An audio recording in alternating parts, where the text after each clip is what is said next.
Amen. If you would show me your friends, I could show you your future. It's a theme that we've had going on through our 3 weeks so far of this friending series. Show me your friends and I'll show you your future. Show me your friends and I'll show you the trajectory of your life. Show me your friends and I can tell you what your life is going to look like in about 5 to 6 years. Not to mention the impact it has over the duration of that time. Proverbs 13:20 says it really well. The wisdom of Proverbs says, "Walk with the wise and become wise, for a companion of fools suffers harm."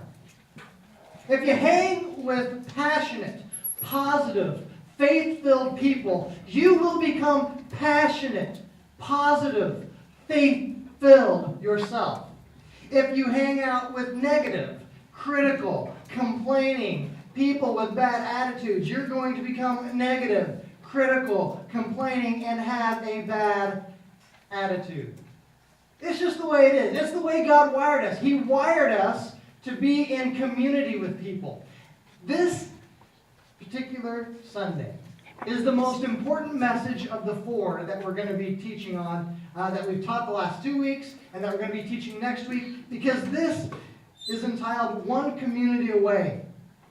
Now, last week, we talked about some different kinds of poverty, and we listed 3. The first is the most common that we are familiar with. That is material poverty. We're very familiar with people just not having enough, and we see commercials about giving to kids who don't have food. We're very familiar with that. The next one that we're somewhat familiar with is this idea of spiritual poverty. The idea is that there are people who don't really have a hope past this world.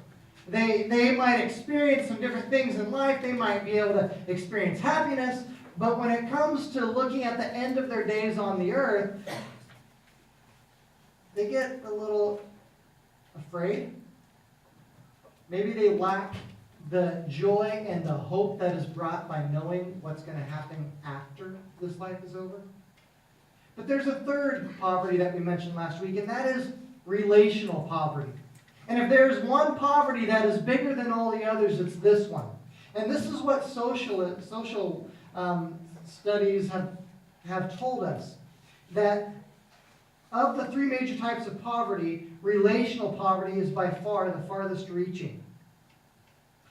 Now, if you've been around church, then you've probably heard at some point someone say, Christianity is about a personal relationship with Jesus. They might even say, it's all about a personal relationship with Jesus.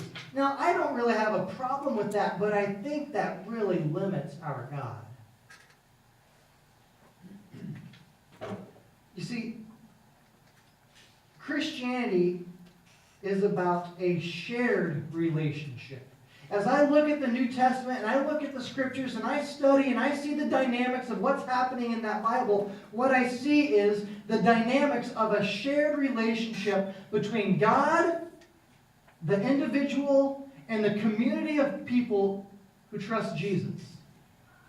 It's something that cannot be separated in the Bible. There is time and time again references to having to trust and rely on each other, having to take care of one another. This idea of community is so big, yet we miss it so often. Because we think Christianity is simply about my relationship with God, and it's private, and it's personal, and it's going to stay right here, whenever God designed us to be relational. He did not design you to be able to grow in your Christian faith without other people. You will stagnate in your growth without other people. It's a reality. I'm sure if you go back and you look at your life, how many of you, I know some of you grew up going to church. I did not grow up going to church. Some of you did. And I bet if you were to look back at times whenever things started to go wrong in your life and you started getting away from church, it just went in a downward spiral, didn't it? Can anybody say, yep? It's because we tend to run from what is best for us whenever we start making mistakes, when the reality of what is best is to step to those relationships.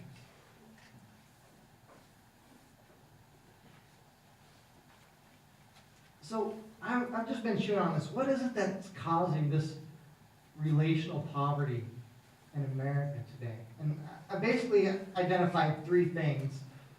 And so here they are. The first one is there's an increased mobility. And what I mean by that is moving. Like, did you know the average American moves every 5 years? That's a new home every 5 years. How can we develop long-term relationships whenever we move and move and move? Now, that's the average American. That means for every family that's there in a house for 25 years, anybody been in their house for 25 years? Look at that. There's someone. For every family that's been there for 25 years, there's a family that moves every single year. That's how averages work.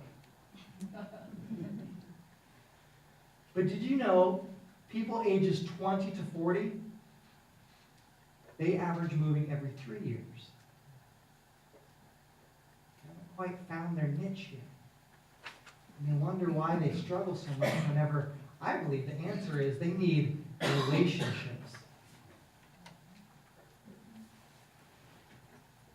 It's really hard to have long-term relationships when we don't stick around. And so that was one of the first causes for relational poverty. The other one is modern conveniences.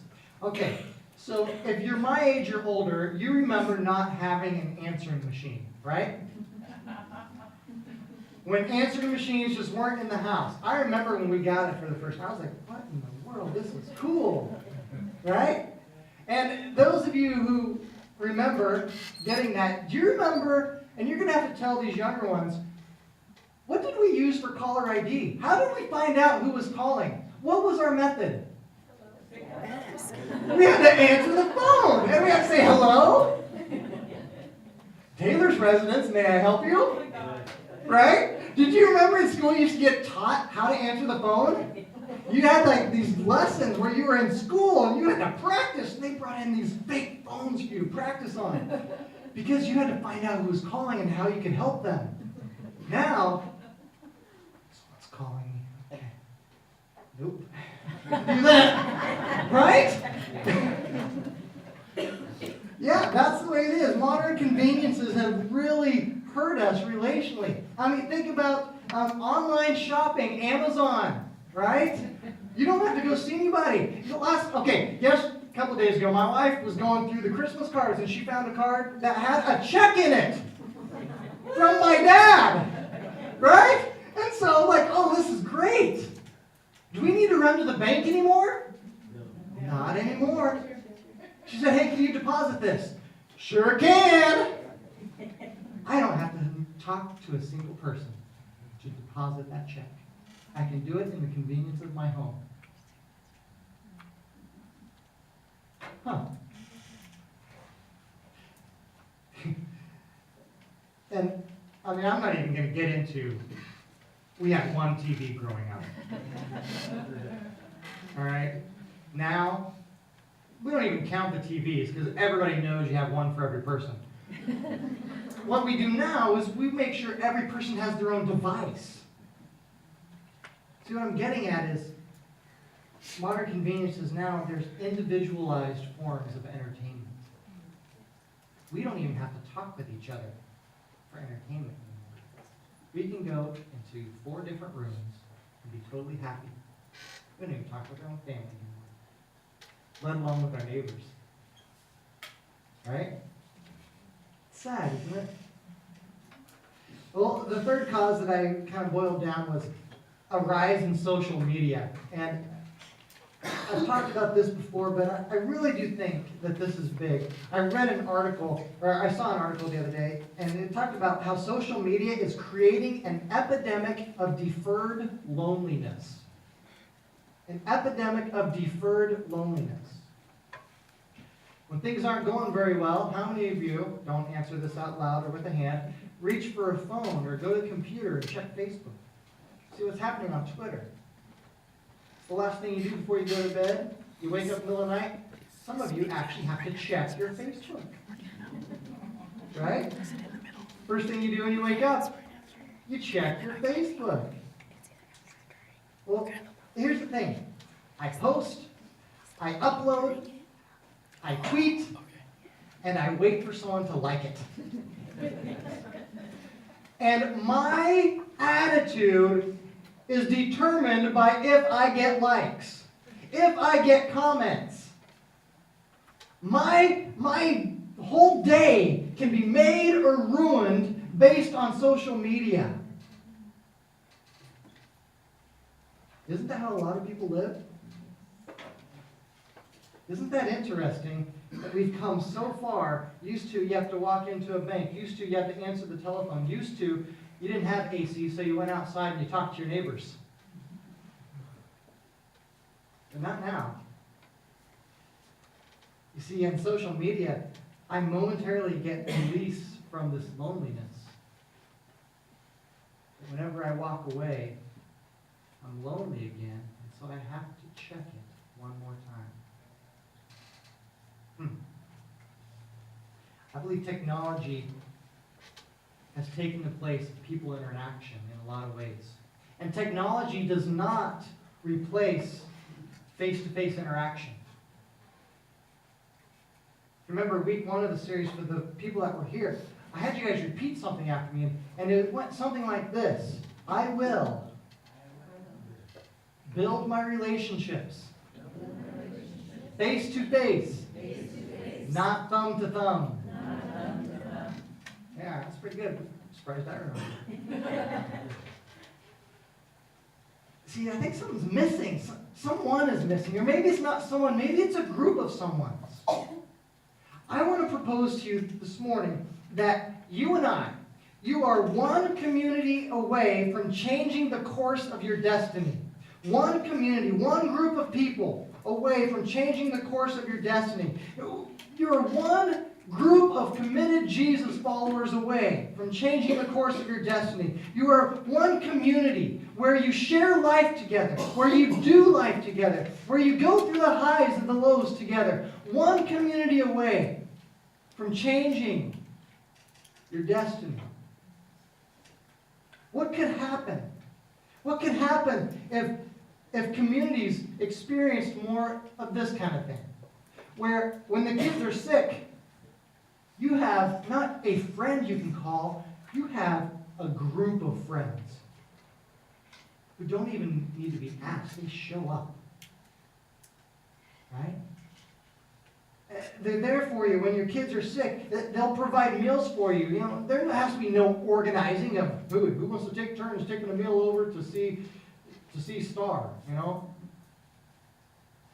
A community just does it. Right? A community takes vacations together. A community does projects like home remodels, landscaping together. Back in Kansas, growing up with the tornadoes, we would clean up from the storms together. It's what community does, right?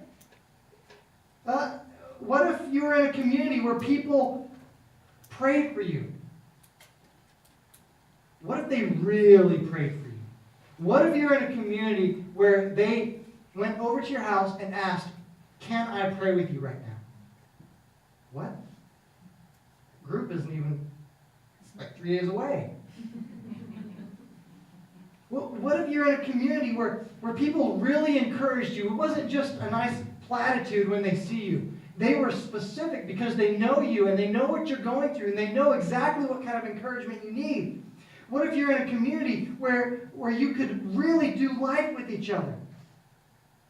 What if you were with people who really had your back? What if you were to celebrate each other's births together? What if you were to mourn deaths in the family together? What if there wasn't even a question when something was going on? People were just there.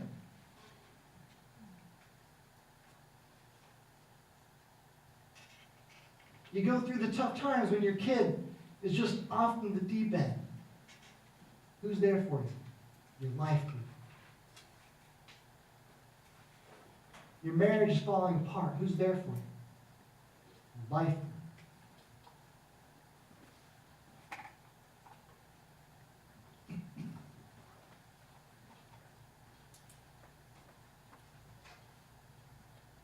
I know for some of us older ones, it doesn't sound like a big deal, but you younger ones, a relationship goes bad, a boyfriend breaks up, a girlfriend breaks up, that's huge. You need people there. You really do. Acts 2 articulates this level of community. In verse 42 it says, they devoted themselves to the apostles' teachings and to fellowship and to the breaking of bread and to prayer. You see, community wasn't centered on some soccer game or baseball game. It wasn't centered on the neighborhood community group that was doing something. It wasn't centered on the school activities. This community was centered on something more. They were devoted. And it was centered around Jesus. Verse 43, everyone was filled with awe and many wonders and signs performed by the apostles. All of the believers were together and had everything in common. They sold property and possessions to give to anyone who had need. Every day they continued to meet together in the temple courts. They broke bread in their homes and they ate together with glad and sincere hearts. They were doing life together. They said, we're going to do life together because we realize how much we need to do life together. This wasn't something where they were, let's sign up for a group. Okay? Yes, I'm belittling what we're doing. Okay? Because in our society, we're not used to doing life with each other. So what we want to do is we want to make this a part of who we are. We want to make community being a part, relationships. We want to make relationships that are core to your being a part of your everyday faith. And so I'm going to invite you. Would you get involved with a life group here at Launch Point? Would you be a part of what we're doing? Would you be a part of a community that will really care and that you can also care for? I want to share with you 3 qualities of a great community. Now before I get into it, let's just do a what if. What if I come over to your house and I just walk right in? I don't even knock as I'm entering. I just walk in, I sit down, and you're looking at me funny, like, Chris, hi, how you doing? And you're looking around at, the mess and all that. Because I came unannounced and we talked a little bit of chit-chat. Then I get up and I go to the refrigerator and I'm getting some things. I end up making a peanut butter and jelly sandwich, right? And I get some chips and I see an apple, okay, and then, I get a soda from the fridge and I come back and I sit down. And you're looking at me and I'm like, oh, I'm sorry. I should have offered to make you something too.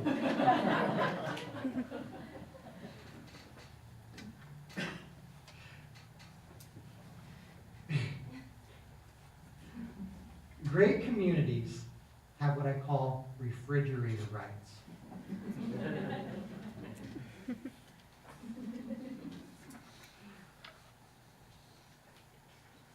Refrigerator rights. When you're family, you have refrigerator rights. When I go to my mom's house, I never ask if I can get food. Right? When I'm with my dad, I never ask for anything, right? It's your house too, right? That's what family is like.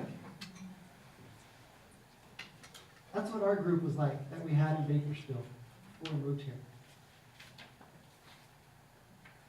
Ray, I don't think I ever knocked on your door.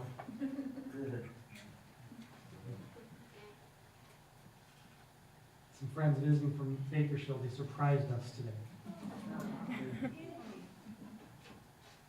Nothing, thank you. Hi. Isn't that special? That's not something we're used to. That's almost pushes us away to think, someone's going to come into my house, just open the door, they're going to help themselves. Well, you don't think of that when it's family. And I'm not talking, it's just going to happen right away. That's developing a relationship. That's what it looks like when you develop a real community feel. Whenever people really are genuine. And if I were to sum it up, I would say true community is family. Let me put it to you this way. When my wife and I go back to see our family, they don't see us as pastors. Okay? We're not to them. We are family to them. One of the greatest compliments I can have with people who are part of the church is when I can just be seen as a real friend. I understand that there's respect in saying Pastor Chris and things like that, but I'm talking about dropping everything. Just friend. Hi, my name's Chris.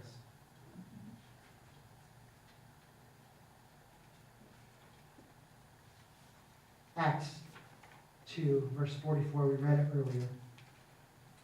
It says, all the believers were together and had everything in common. What I want us to notice here is there is this bond. The reason why they have everything in common is because they have one common priority. Let me ask you, who is that common priority? Jesus. It's Jesus. When a community has one common priority, the relationships gel.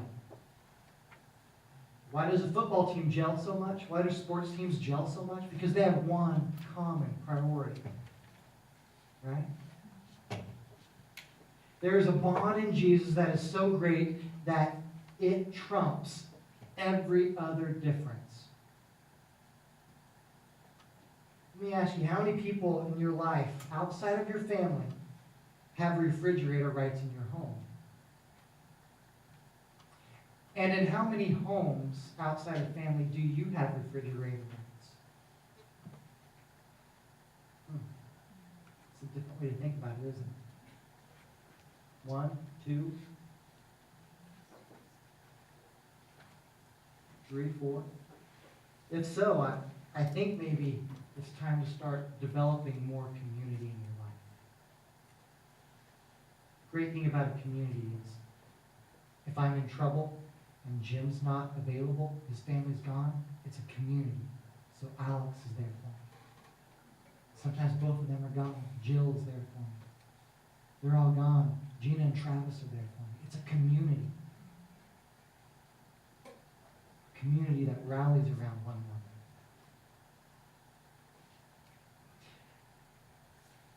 So here's the second great quality of it. Great communities have flawed feet. Yeah, we're being funny today. Great communities have flawed feet. Years ago in youth ministry, it was one of our first winter camps that we ever did. And we decided we were going to replicate what Jesus did with his disciples, and we were going to wash the feet of the students. Now, in Jesus' day, feet were considered disgusting. Only the lowest of low servants would ever wash feet.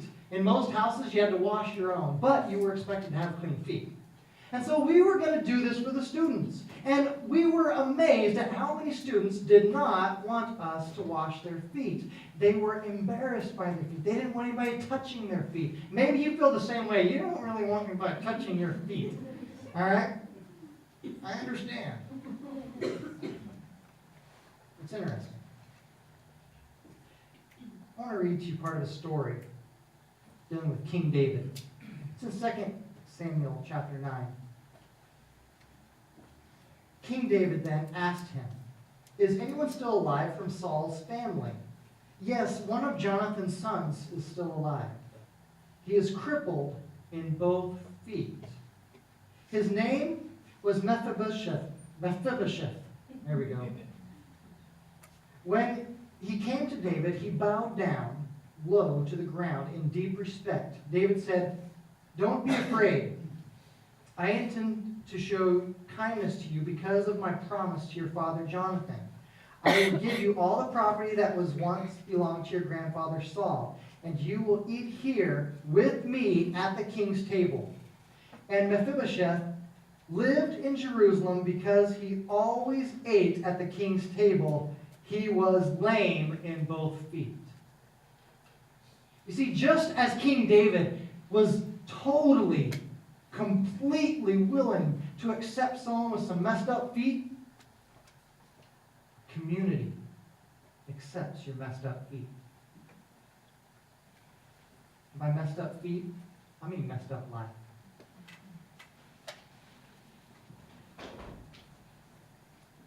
Romans 15, verse 7 says, accept one another then, just as Christ accepted you, in order to bring praise to God. You see, in great communities, there's acceptance of your flaws without trying to fix you. Let me say that again. In great communities, there's acceptance of your flaws without trying to fix you.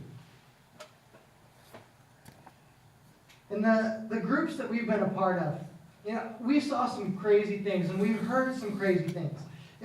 There's people that just came out and shared about their struggle with pornography. Some people talked about how they've really neglected their own family and their children. They talked about their struggle with materialism. There were felons who just shared with us the mistakes that they had made. Their felonies, if you will. We had kids who had discipline issues that were beyond understanding.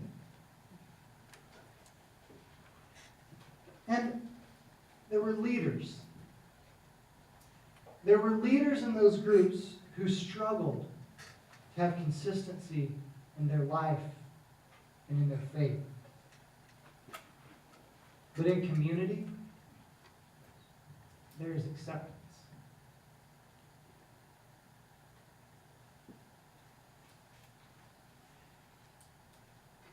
The last item as far as great communities have fought lions together. Yeah, let me go there. Thanks. Let me read that again. Great communities have fought lions together. 1 Peter chapter 5. Be alert and sober. Your enemy, the devil, prowls around like a roaring lion, seeking to devour. I want to show you a video. And as the video goes, I'm just going to kind of talk you through this video.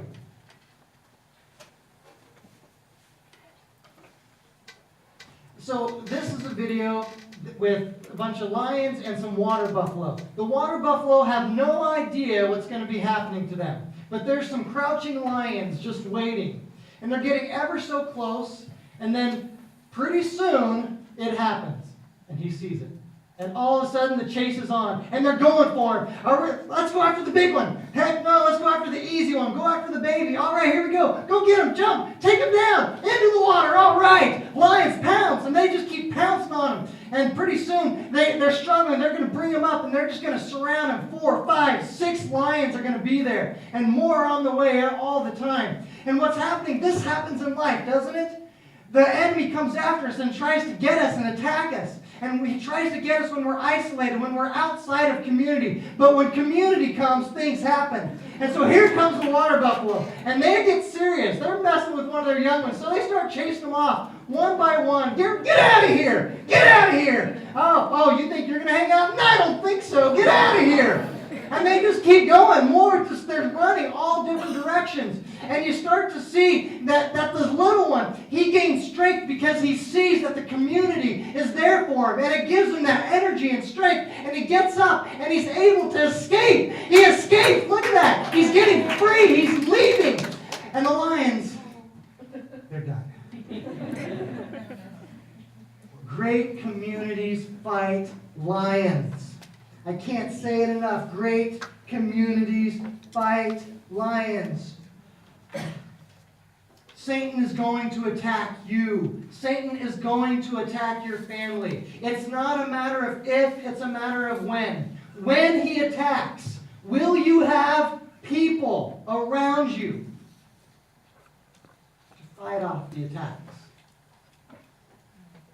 When you're going to class, are you going to be going to class and just feeling all alone? Or will you be able to rest on that community that has prayed for you, that has been there with you? Whenever you're facing cancer in life, are you going to have that community with you? When you're facing just the worst times, are you going to face it alone? I sure hope not. a lot of us think that as long as we have a relationship or a couple relationships that we can turn to, that's enough. We shared a couple weeks ago that the average American has 2 close friends. 25 years ago, the average American had 6 close friends. Interestingly, today, 25% of Americans don't have any close friends. Why do we want to do it on our own? Is it some kind of a pride thing? Is it a busyness thing? Maybe this is a priority in our life. Or maybe it should become a priority. See, community does this. It is rich, and it is satisfying, and it is meaningful. If you want strength that comes from a Christ-centered community, then you will begin to experience what it's like when someone stands with you, loves you, prays for you, encourages you, and fights alongside you. And deep down, you'll know that it's time that you can stand up. You can stand with the neighbor. You can stand alongside and fight with them. And you're going to get this great joy and this intense fulfillment when you're able to not just see people and pray for people, or not just see people and encourage them, but when you actually do life with them, your life and their life changes. So what do we do with this?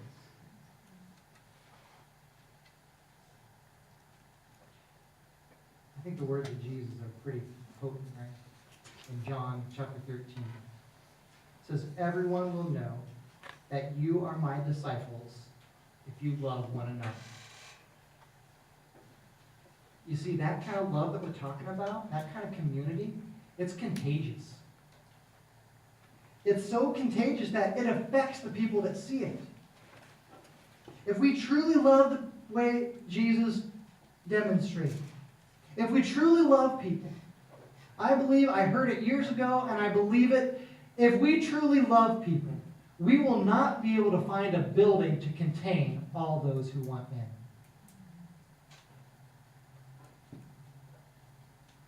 I say, with all due respect, we start loving the hell out of each other.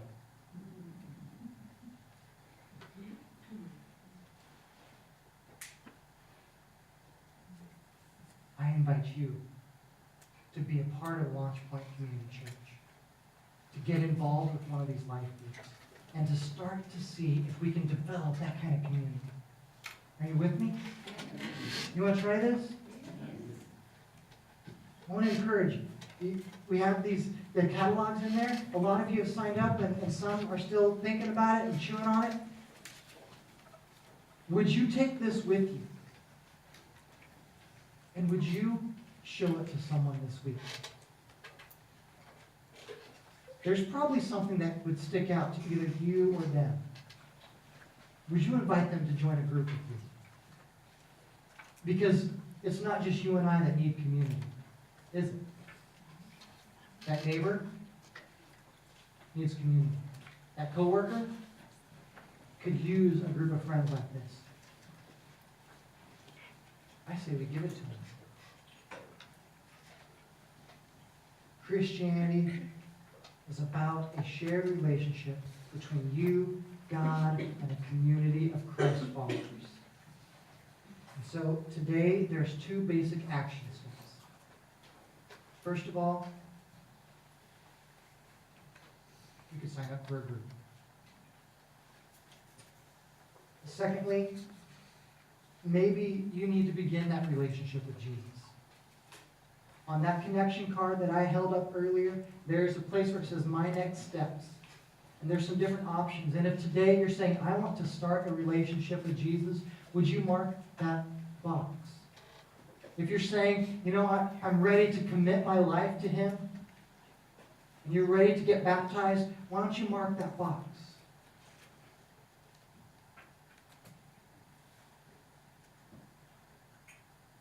I believe God has something big in store for this community around us. And I believe it is directly related to this biblical community here. Let's pray. Father, we commit ourselves to you. We ask that you would, God, would you just speak to us now as we think about this and as we chew on this? God, some of us, we struggle because we're not really sure what we should focus on right now. And there's a lot of things that are grabbing for our attention.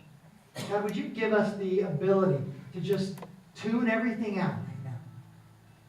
Just tune it out, God. Help us to tune it out so that we can hear clearly and understand what you want for us. And Father, for those that they've come for the first time or they're here just for the second or third time, God, I pray that you would help them get a connection here. Father, I pray that they would find a home here at Launch Point, a place where they can connect, where they can be known and to know others. Father, I pray that you would exceed our expectations as we choose to do life together.